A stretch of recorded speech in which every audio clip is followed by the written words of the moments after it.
Sanggar Cerita mempersembahkan Sabda Pandita Ratu. Sabda Pandita Ratu, naskah ditulis oleh Pondra Swasti Langit, diolah oleh Agus Nur Ismail, teknik dan montase Ibin Arifin, dengan sutradara Dian Pertiwi.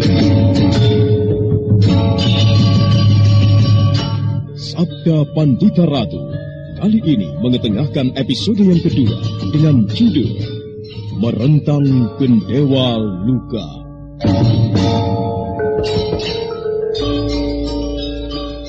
Dalam seri yang ke-47 ini, dengan para pemain, Hari Akik sebagai Satyamurti, Wenda Lubis sebagai Senopati Narakupita, Heri sebagai Sri Baginda Kertajaya, dibantu oleh Slamet sebagai prajurit, dan pembawa cerita Asdi Suhastra.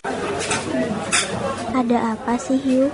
Dari tadi tak perhatikan kok mukamu kusut banget. Aduh, aku lagi pusing nih. Mamaku minta dicarikan channel YouTube yang ada sendiwara radionya. Apa ada coba? Loh, ada. Coba aja kunjungi channel YouTube Satria Collection. Di sana ada sandiwara radio, lagu-lagu kenangan, dan masih banyak lagi. Wah, ini yang aku cari. Terima kasih ya, Res. Mengenang masa lalu adalah hal yang sangat menyenangkan. Ya, lagu-lagu kenangan, dangdut, pop, ataupun sandiwara radio yang kini sudah tidak bisa kita dengarkan lagi. Jangan khawatir, di konten kami sediakan itu semua. Semuanya bisa Anda nikmati di channel YouTube kami, Satria Collection. Tunggu apa lagi? Kunjungi YouTube channel kami. Jangan lupa subscribe, komen, dan like-nya.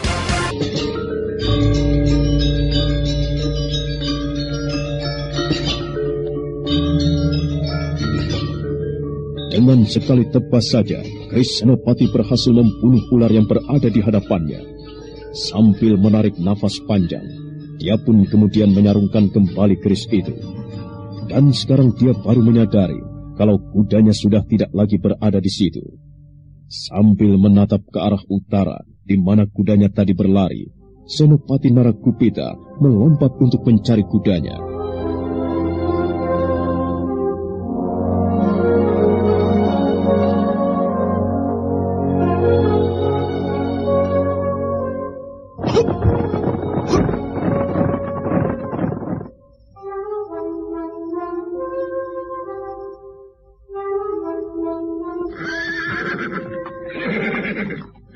Itu dia kudaku. Untung saja dia tidak berlari jauh. Sial. Gara-gara ular itu perjalananku jadi sedikit terhambat. Untung saja kau tidak berlari jauh, Putih.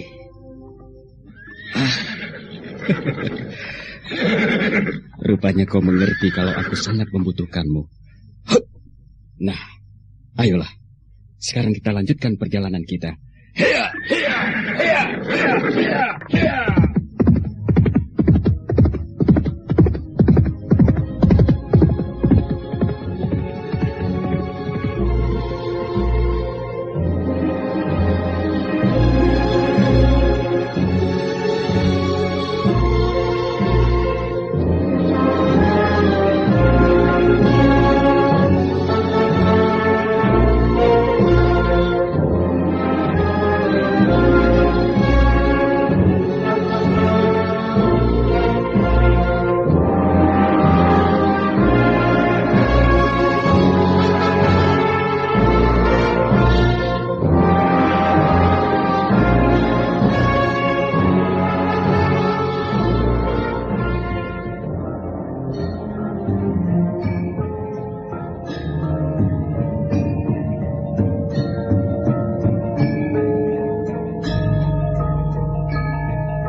Kenapa Senopati Narakupita belum juga datang?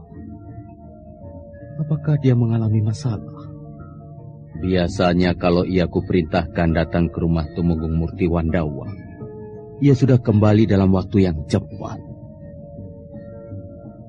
Hari sudah jauh malam. Apakah aku akan menunggu saja? Atau sebaiknya aku istirahat? Persoalan ini sangat penting sekali. Kalau saja Tumenggung Murti Wandawa tidak segera ku beritahu, aku khawatir keadaan jadi terlambat. Oh iya, sebaiknya aku istirahat saja dulu. Biarlah Senopati dan Tumenggung Murti Wandawa menemuiku besok siang saja. Setelah beberapa saat Senopati Narakupita dan Tumenggung Murti Wandawa yang ditunggu tak muncul juga, Sri Baginda Kertajaya akhirnya memutuskan diri untuk beristirahat. Sementara itu, Senopati Narakupita telah sampai di regol pintu masuk gerbang istana. Malam semakin larut, suasana pun mulai terasa dingin menyentuh kulit.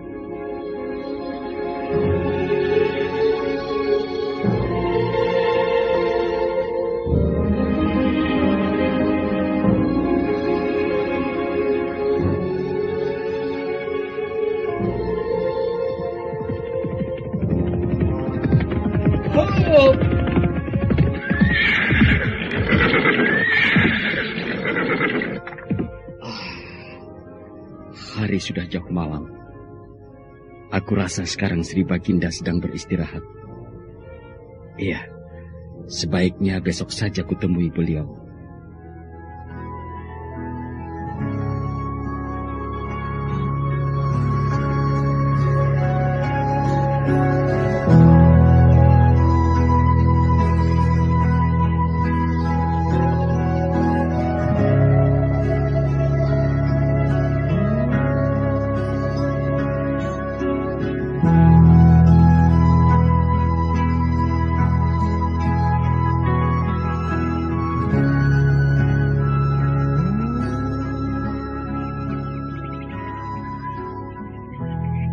Ampun tuanku, jika semalam hamba tidak bisa menghadap tuanku. Semalam hamba sedikit mengalami hambatan dalam perjalanan pulang. Oh, sudahlah, tidak apa-apa.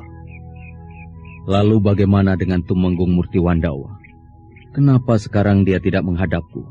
Ampun tuanku, menurut Kakang Tumenggung hari ini dia tidak bisa menghadap tuanku. Lalu apa alasannya kenapa dia tidak mau menghadap padaku? Dia tidak mempunyai alasan apa-apa tuanku. Tetapi yang hamba lihat, keadaannya amat menyedihkan sekali. Kelihatannya Kakang Tumenggung mempunyai persoalan yang cukup berat tuanku. Aku tidak mengerti dengan apa yang kau maksudkan. Lebih baik kau ceritakan saja apa sebenarnya yang tengah terjadi terhadap Tumenggung Murti Wandawa, Senopati. Baik tuanku.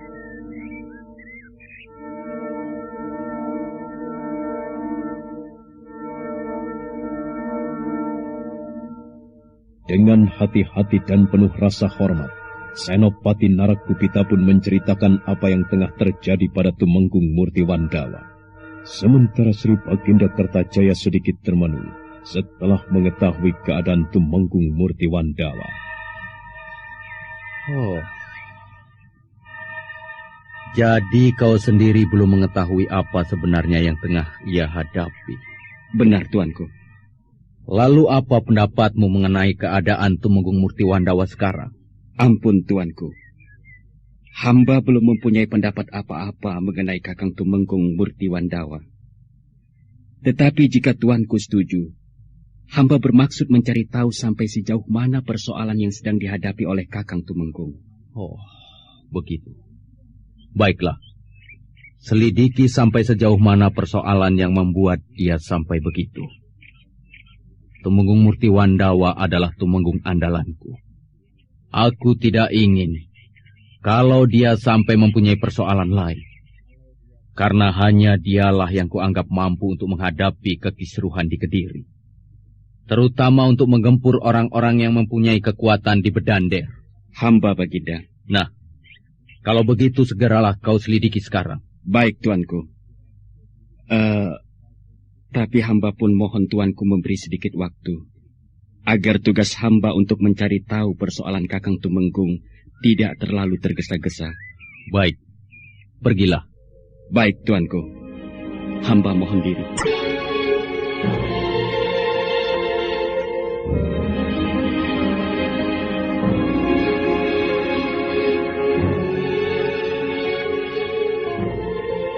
Setelah menyembah untuk memberi hormat, Senopati Narakupita pun segera meninggalkan ruang utama istana.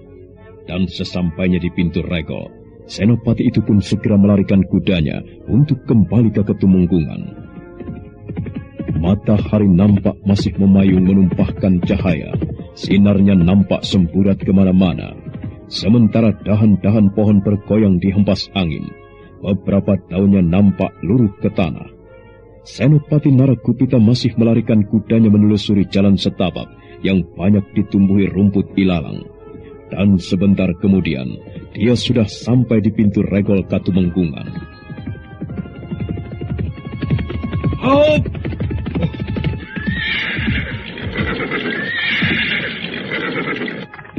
Tuan Senopati, apakah Tuan ingin bertemu dengan Gusti Tumenggung lagi? Iya. Prajurit. Iya. Tolong kau tambatkan kuda ini. Sebentar. Kakang Tumenggung ada di kamarnya, bukan? Ada, Tuan Senopati.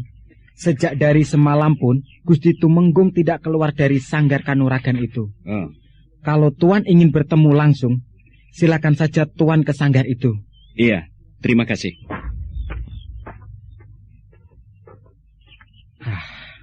Ada apa sebenarnya ini? Sudah 2 kali Tuan Senopati datang ke sini. Ya, aku khawatir akan terjadi sesuatu terhadap Gusti Tumenggung. Tapi, ya, ini kan urusan para pejabat istana. Untuk apa aku mengetahui urusan orang-orang atas? Ya, aku kan hanya menjalankan perintah saja.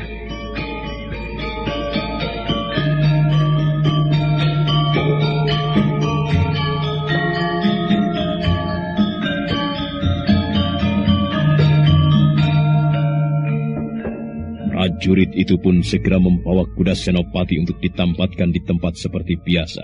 Sementara Senopati Narakupita melangkah ke ruang sanggar kanuragan. Sekarang dia sudah berada di muka pintu kamar itu lagi. Melihat kedatangan Senopati Narakupita, Tumenggung Murtiwandawa hanya menatap datar sambil tersenyum kecil.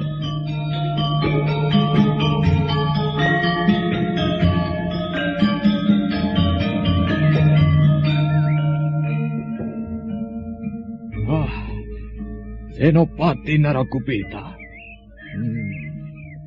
Kelihatannya tugas yang sedang kau emban ini cukup penting sekali. Sehingga membuat kau harus datang ke tempatku lagi. Iya, begitulah Kakang.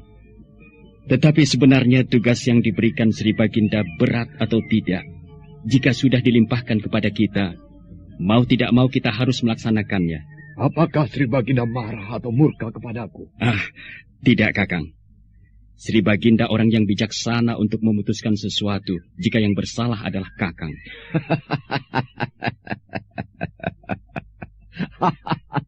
Luar biasa. Ternyata aku benar-benar dihormati. Mungkin kalau bukan aku yang membangkang perintah Sri Baginda, orang itu sudah dihukum atau barangkali dijemur di alun-alun. Lalu, apalagi keperluanmu datang kemari? Kedatanganku kemari yang kedua kali ini sebenarnya bukan atas perintah dari Sri Baginda, Kakang. Tetapi atas kemauanku sendiri.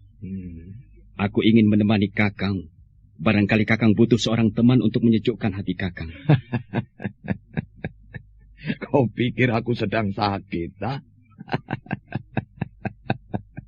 Tubuhku ini memang tidak sakit. Tetapi ini, kepalaku. Pikiranku sedang tidak tenang. Dan kalau kau bilang bahwa kau kemari untuk menemaniku, aku ini sama sekali tak butuh teman. Apalagi teman dari istana. Memuakkan.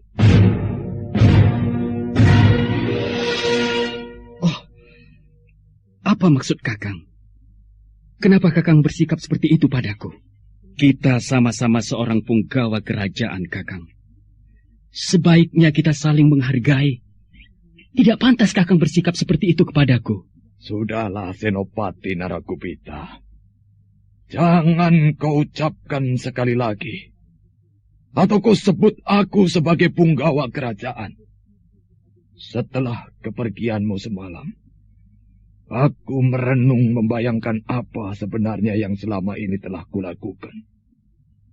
Cukup banyak dosa yang telah kuperbuat. Baru sekarang mataku terbuka. Ya, terbuka setelah aku bertarung dan membunuh adik kandungku sendiri. Ah, jadi Kakang telah membunuh adik kandung Kakang Tumenggung sendiri? Iya. Sebenarnya aku pun tak menginginkan hal itu terjadi. Kau tahu, Senopati Narakupita, setelah kematian adikku itu, hidupku seolah-olah tidak tenang. Dan ditambah lagi dengan munculnya 2 orang anakku yang akan menuntut tanggung jawabku.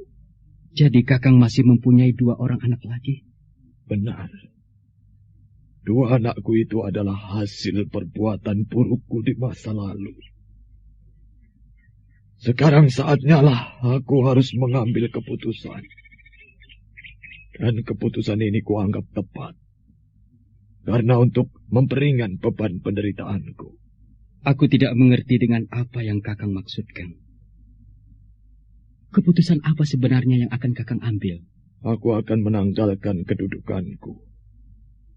Aku akan mengundurkan diri menjadi punggawa kerajaan.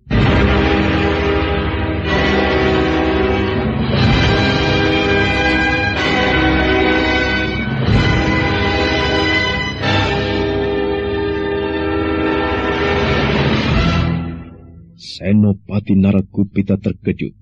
Dia tidak menyangka kalau Tumenggung Murtiwandawa akan berkata demikian. Wajah Senopati kerajaan Kediri itu mendadak jadi pucat. Dia tidak bisa membayangkan keputusan yang diambil Tumenggung Murtiwandawa. Kemudian dia pun menarik napas panjang sambil melangkah mendekati Tumenggung yang masih duduk di kursinya.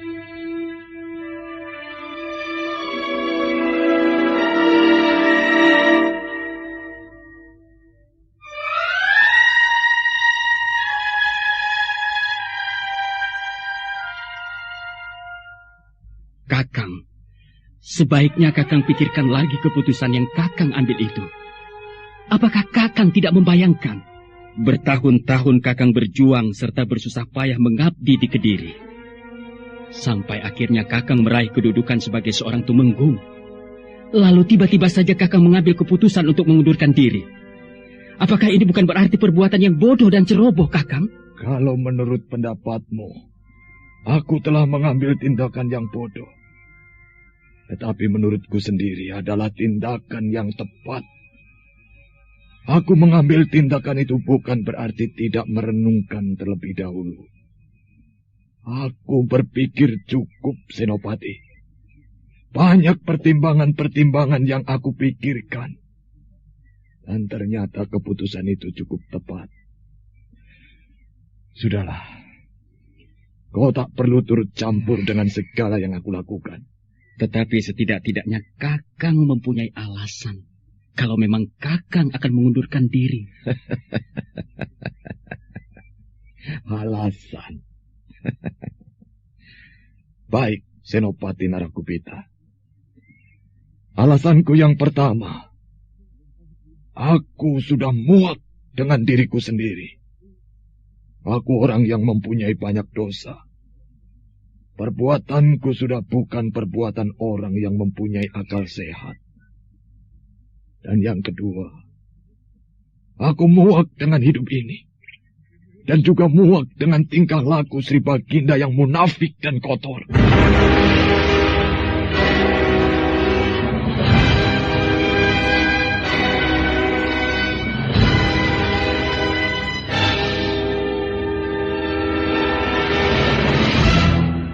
Gila. Kakang telah berani menghina Sri Baginda. Ya. Aku tidak takut dengan siapapun. Aku muak melihat kebejatan dan keburukan Sri Baginda. Wanita-wanita kelangenan, kebebasan mereka diabaikan hanya untuk dijadikan pemuas nafsu. Kemudian juga keingkaran Sri Baginda atas Bathara di langit. Baginda merasa seolah-olah dirinya adalah utusan dewa-dewa. Apakah Sri Baginda pun tidak gila? Cukup, Kakang Murtiwandawa. Aku tidak ingin Kakang menghina Sri Baginda. Kakang telah melakukan hal yang salah di hadapanku. Untuk hal ini, terpaksa aku bertindak tegas kepada Kakang. Apa yang ingin kau lakukan terhadapku, Senopati Kediri? Kau akan menangkapku karena kata-kataku telah menyinggung rajamu, begitu? Luar biasa sekali kau, Senopati. Ya, begitulah sebagai seorang Senopati yang setia dan mengabdi sepenuhnya pada raja. Cukup, Kakang tidak perlu mengejekku. Kau lihat lencana yang kubawa ini. Dengan membawa lencana ini, artinya aku berhak bertindak apapun terhadap orang yang berani menentang Sri Baginda, apalagi menghinanya. Oh, jadi kau akan menangkapku? Ya, terpaksa aku bertindak demikian, Kakang. Karena Kakang telah berani menghina Sri Baginda. Silakan, kalau kau memang mau menangkapku. Tetapi setidak-tidaknya, kau renungkan dulu. Betapa perbuatan Sri Baginda adalah bukan perbuatan seorang raja. Itu bukan urusanku. Apapun yang akan dilakukan Sri Baginda, itu sudah menjadi haknya. Aku sebagai punggawa kerajaan hanya menjalankan tugas. Dan sekarang Kakang harus aku tangkap untuk mempertanggungjawabkan kata-kata Kakang. Kalau aku menolak, apa yang akan kau lakukan, Senopati? Aku akan memaksa Kakang. Apapun caranya, Kakang harus kubawa menghadap Sri Baginda. Keris Senopati Narakupita nampak masih terhunus. Tangannya sedikit gemetar menahan amarah yang hampir meledak. Sementara Tumenggung Murtiwandawa yang sekarang berdiri menghadap Senopati hanya tersenyum mengejek sambil matanya tetap tajam memandang mata ujung keris itu. Keduanya nampak dalam keadaan tegang, masing-masing saling berhati-hati.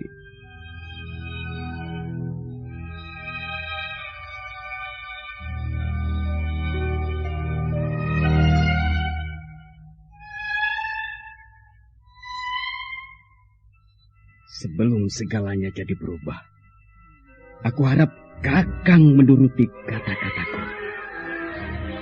Sekarang juga Kakang harus menghadap Sri Baginda Kertajaya. Kakang Tumenggung harus bertanggung jawab atas kata-kata Kakang tadi. Sudah sejauh itukah pengabdianmu pada Kertajaya? Kau berani mengorbankan jiwa ragamu demi kekotoran dan kebusukan seorang raja seperti Kertajaya. Sayang sekali. Seharusnya seorang senopati sepertimu mempunyai wawasan yang luas. Jangan hanya memandang pada satu sudut saja. Kau seharusnya membuka mata hatimu untuk tidak tergiur dengan jabatan yang kau sandang. Itu tidak ada artinya, Senopati. Cukup! Kakang tidak perlu mengurusi aku. Apapun yang kulakukan itu sudah menjadi tanggung jawabku. Kalau Kakang bilang bahwa jabatanku itu tidak ada artinya, tetapi bagiku sangatlah berarti, Kakang. Aku harus tetap mengabdi pada Sri Baginda, siapapun adanya dia. Dan aku yakin bahwa Sri Baginda adalah titisan para dewa. Titisan para dewa. Titisan yang bagaimana? Dan dewa mana yang bersemayam di dalam hatinya? Hah? Para dewa tidak mempunyai hati busuk dan kotor yang seperti dilakukan oleh Kertajaya. Hentikan kata-kata kotormu itu, Kakang! Lihatlah apa yang kugenggam ini. Aku tidak takut sekalipun Kakang seorang tumenggung yang hebat dan menjadi andalan Sri Baginda. Tetapi demi menjalankan tugas, apapun risikonya akan aku tetap melakukannya. Hup! Jadi kau benar-benar ingin mengajarku, Senopati? Terpaksa, Kakang. Karena biar bagaimanapun Kakang harus kubawa untuk menghadap Sri Baginda. Bagus. Itu lebih baik kau lakukan. Daripada kau kembali hanya tinggal nama saja. Parah! Rupanya kita memang harus mengadu jiwa, Kakang. Persahabatan yang seharusnya berjalan dengan selaras, tetapi sekarang harus hancur bersama kesombonganmu. Nah, Kakang, seranglah aku dengan ajian andalanmu, ajian Raga Bajra. Sayang sekali. Senopati Kediri yang diandalkan oleh Kertajaya sekarang harus mampus dengan sia-sia di tangan seorang pembelot. Bagus. Kalau kau memang sudah siap untuk kukirim ke neraka. Cukup! Cukup, Kakang! Tidak ada gunanya kau terus sesumbar Murti Wandawa. Aku sudah siap menerima perlawananmu. Rupanya kau termasuk seorang senopati yang tidak bisa menahan amarah. Senopati Narakupita, sekali lagi ku peringatkan padamu. Jangan sekali-kali lagi kau sebut namaku dengan panggilan Murti Wandawa. Nama itu sekarang tidak ada artinya lagi buatku. Asal kau tahu saja, namaku yang sebenarnya adalah Sakya Murti. Sakya Murti. Jadi nama itulah yang membuat pikiranmu berubah kembali menjadi dangkal. Nah, Sakya Murti, rasakanlah tikaman kerisku ini.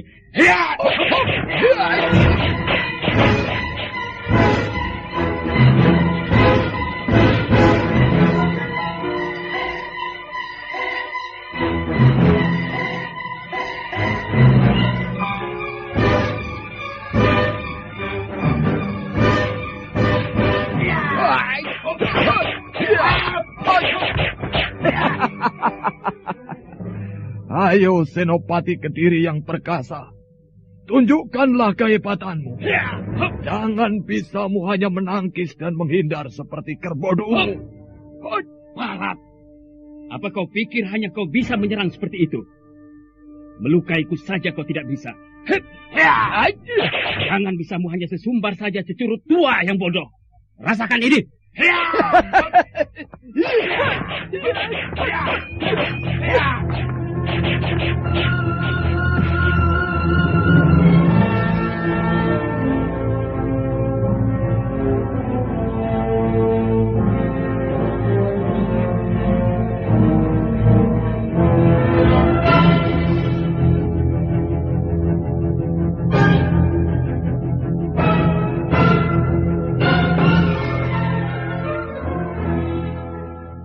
Kembali pertarungan berjalan dengan sengit.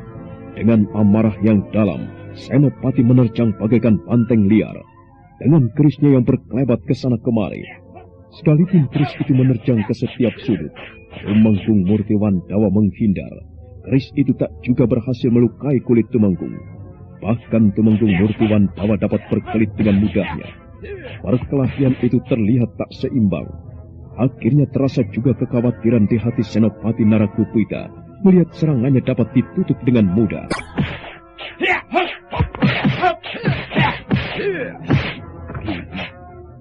Kakang Murti Wandawa sangat hebat sekali. Beberapa kali seranganku dapat ditangkisnya. Ya, aku harus melarikan diri dari sini. Rasanya aku tidak mampu untuk menjatuhkan dia. Aku harus mencari akal agar dapat kesempatan meloloskan diri.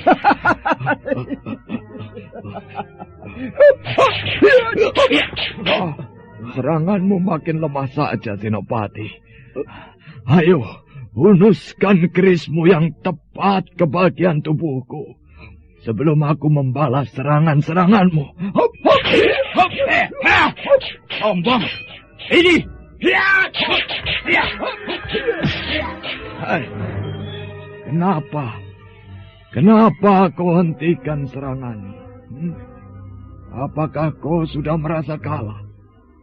Kalau memang demikian, Sekarang giliranku untuk menyerangmu. Nah, bersiaplah menjaga seranganku. Kalau kau tidak berhasil menahannya, maka nyawamu lah sasarannya. Tunggu. Wah, lagakmu semakin tinggi saja, Kakang. Aku belum merasa kalah menghadapimu. Aku sengaja tidak menyerangmu karena ingin memperingatkanmu. Lebih baik kau menyerah saja daripada nanti masalah ini berbuntut panjang, Kakang. Segalanya belum terlambat. Kalau memang kau mau mengakui kesalahan yang baru saja kau perbuat. Pantang bagi Satyamurti untuk menarik ludah yang sudah terbuat. Sekali aku membenci Kertajaya, maka seumur hidup aku tak akan mau mengenal dia. Satyamurti harus bisa melihat dan memandang mana yang pantas dibilang baik dan mana yang pantas dikatakan jelek. Jangan coba-coba mempengaruhiku, Senopati Narakupita. Sekalipun beribu-ribu pasukan Kediri akan menghajarku karena kesalahanku tadi, aku tak akan mundur. Aku akan hadapi mereka semua. Sial. Ternyata aku di sini hanya menjadi umpan dari ketidakwarasannya.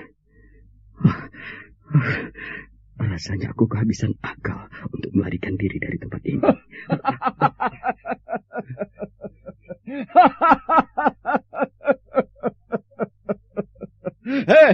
Apa yang kau pikirkan, Narakupita?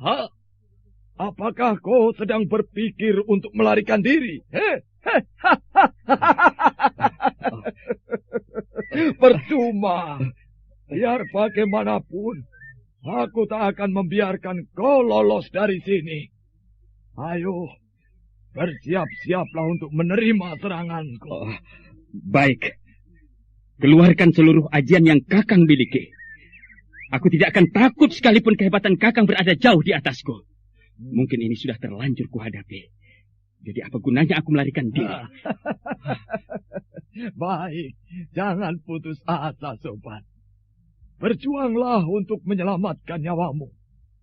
Kalau seranganmu tadi bukan main-main, maka aku pun akan menyerangmu dengan sungguh-sungguh.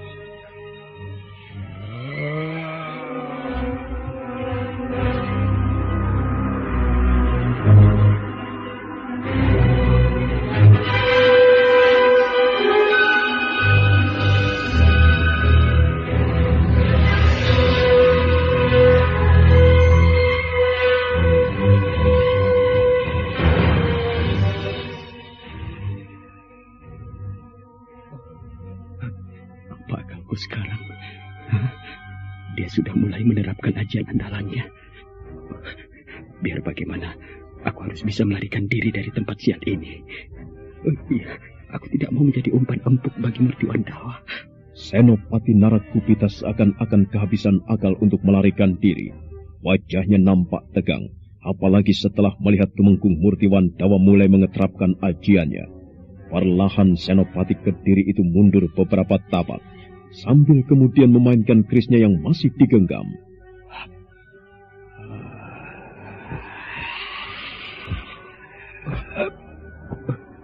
Rasanya sangat sulit sekali melarikan diri dari tempat ini. Mau tidak mau, aku harus mencoba melayaninya. Ya, sambil mencari akal bagaimana meloloskan diri. Kalau begitu, aku akan melayaninya dengan ajian Narantakaku.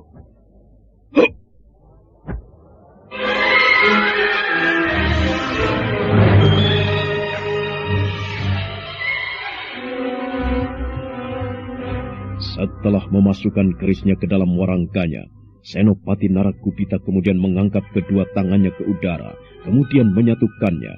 Setelah kedua telapak tangan itu menyatu, tak lama kemudian terlihatlah asap tipis keluar dari kedua telapak tangan itu. Dan kemudian sambil membuka lagi tangannya, Senopati Narakupita menatap tajam wajah Tumenggung Murtiwan Dawa. Sementara Tumenggung Murtiwan Dawa sendiri telah menerapkan ajian Kakang Barep Adi Bungsu.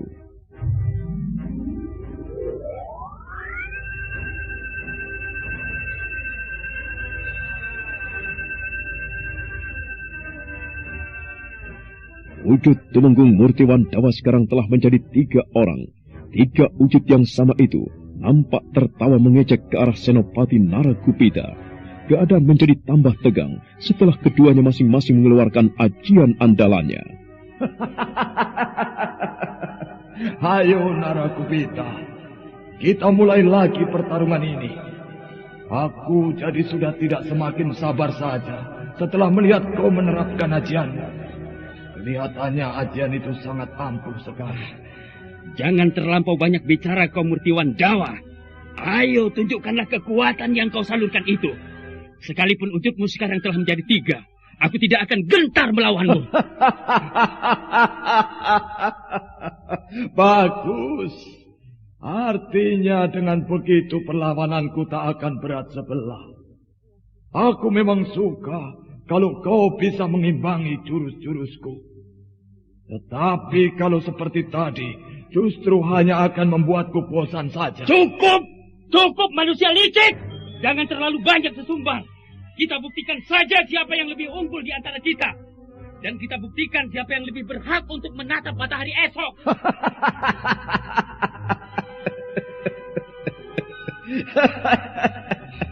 Kalau memang begitu, ya, seranglah aku duluan.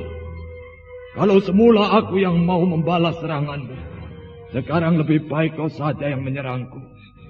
Pilih satu di antara wujudku yang menurutmu adalah Sakya Murti asli. Ayo, kenapa harus sungkan-sungkan? Keparak besar mulut! Rasakan ini! Ya! Kau memukul arah yang kosong, sobat. Nah, pukullah aku. Pukullah aku. Tak akan menghindar atau membalas seranganmu. Manusia sombong kau. Ya!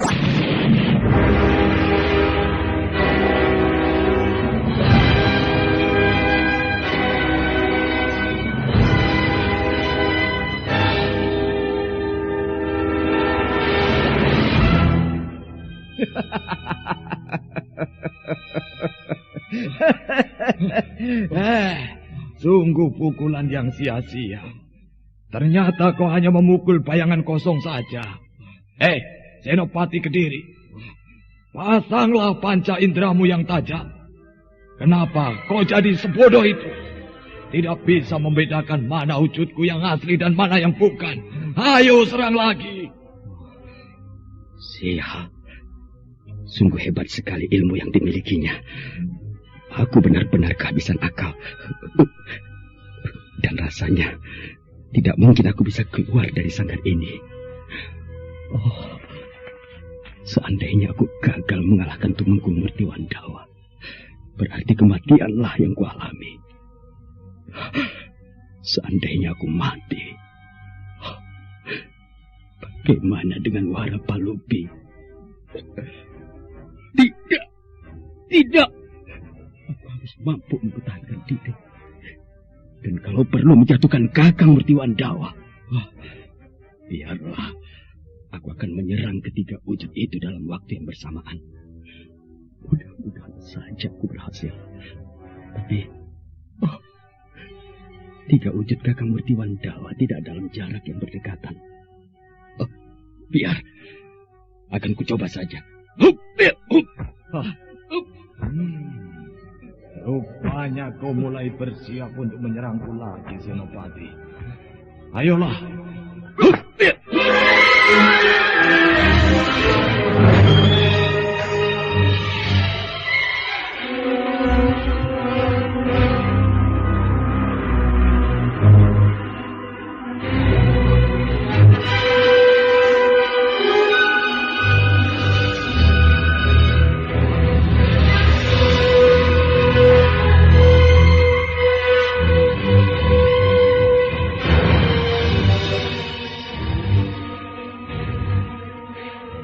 Kembali Senopati memasang kuda-kudanya sambil bersiap-siap menyerang Tumenggung Murtiwandawa. Tak lama kemudian dia melompat sambil menyerang ketiga wujud itu dalam waktu yang bersamaan.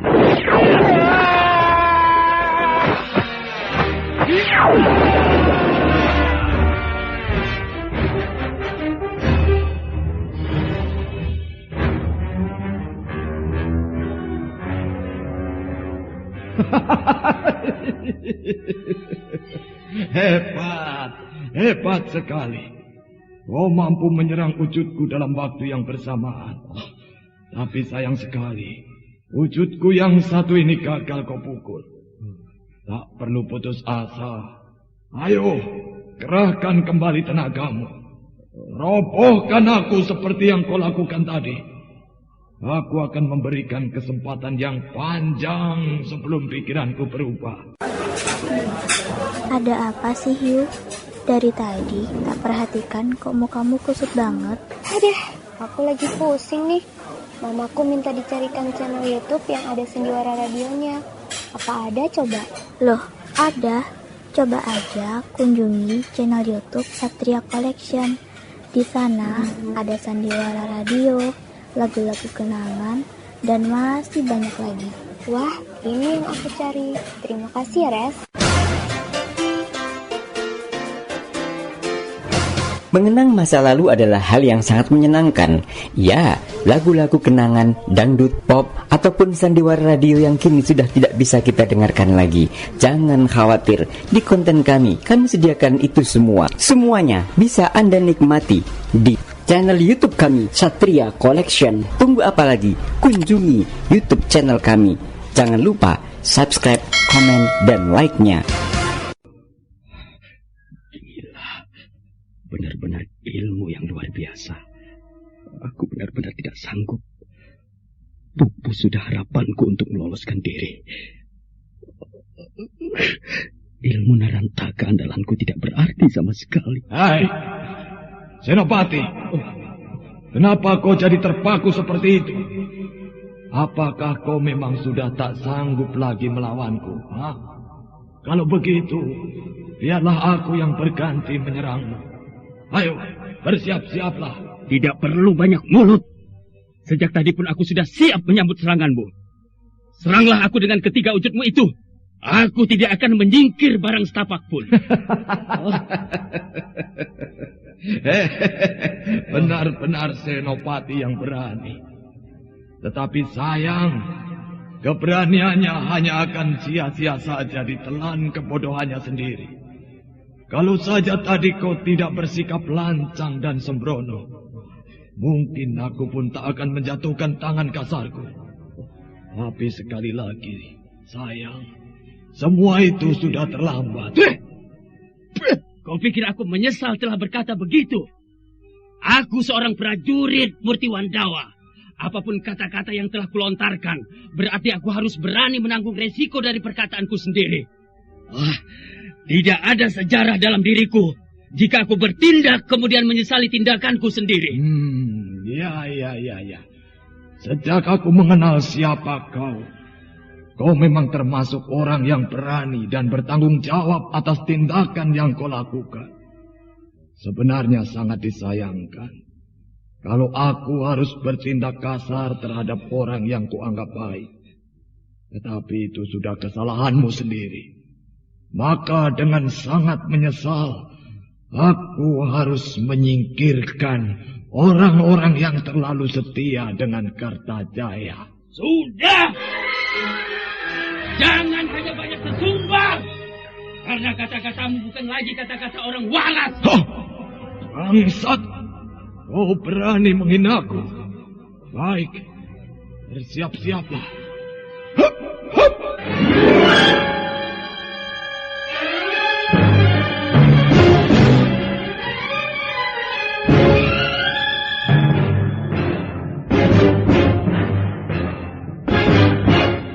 Ketiga wujud Temenggung Murtiwandawa kemudian memasang kuda-kuda untuk siap menyerang. Gerakan ketiga wujud itu nampak sama. Rupanya Temenggung Murtiwandawa akan menyatukan ketiga kekuatan itu menjadi satu. Dan dalam sekejap saja, tiba-tiba ketiga wujud Murtiwandawa melesat ke udara. Nah, apa yang akan terjadi terhadap Senopati Narakupita? Apakah dia akan mampu menahan serangan Temenggung Murtiwandawa? Saudara pendengar, untuk mengetahui jawabannya, ikutilah kelanjutan kisah ini pada seri berikutnya. Sampai jumpa.